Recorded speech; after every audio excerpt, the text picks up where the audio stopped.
নমস্কাৰ বন্ধুসকল, বনান এটা ভিডিঅ'লৈ আপোনালোকক সকলোকে আদৰণি জনাইছোঁ। আজি আৰু এটি ভাল খবৰ চৰকাৰী চাকৰিয়ালসকললৈ।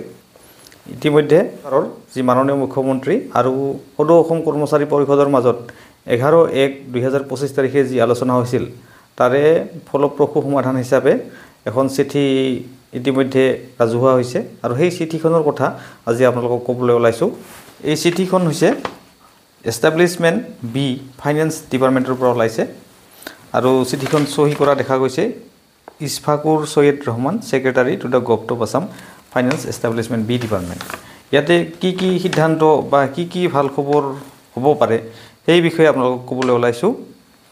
প্ৰথমটো কৈছে 50% of admissible house rent allowance to be allowed to casual and master roll minimum pay scale employees. অৰ্থাৎ কেজুৱেল আৰু মাষ্টাৰ ৰল কৰ্মচাৰীসকলৰ যিটো হাউচ ৰেণ্ট, ঘৰ ভাড়া ভাত্তা, সেইটো বন্ধ আছিলে, পোৱা নাছিলে তেওঁলোকে, সেইটোৰ 50% তেওঁলোকক দিয়াৰ ব্যৱস্থা কৰিবলৈ সংশ্লিষ্ট বিভাগক নিৰ্দেশনা দিছে।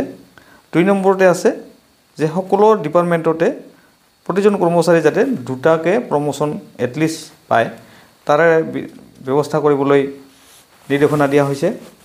3 নম্বৰত আছে এই 3 নম্বৰ যিটো পইণ্ট দিছে, 1/1/2025 আগতে যিবিলাক কৰ্মচাৰীৰ নিযুক্তিৰ প্ৰক্ৰিয়া আৰম্ভ হৈছে তেওঁলোকক OPS দিয়াৰ ব্যৱস্থা কৰিবলৈ কোৱা হৈছে।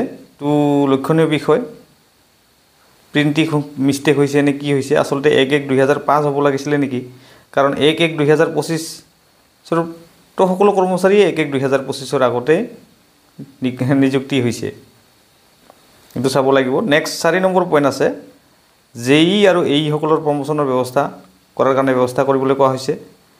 আৰু আপোন ঘৰৰ লোন যিহেতু বৰ্তমান 30 লাখলৈকে ব্যৱস্থা কৰিছে চৰকাৰে, যিসকলে অলৰেডি 15 লাখ লৈছে তেওঁলোকে যাতে 30 লাখ ল'ব পাৰে তাৰ ব্যৱস্থা কৰিবলৈ কোৱা হৈছে।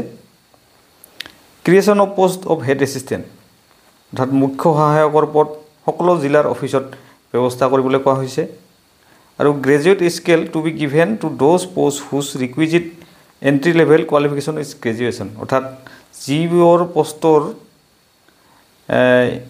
কোৱালিফিকেশ্যন গ্ৰেজুৱেট দৰকাৰ হয় তেওঁলোকক যাতে গ্ৰেজুৱেট স্কেল দিয়া তাৰ ব্যৱস্থা কৰিবলৈ কোৱা হৈছে।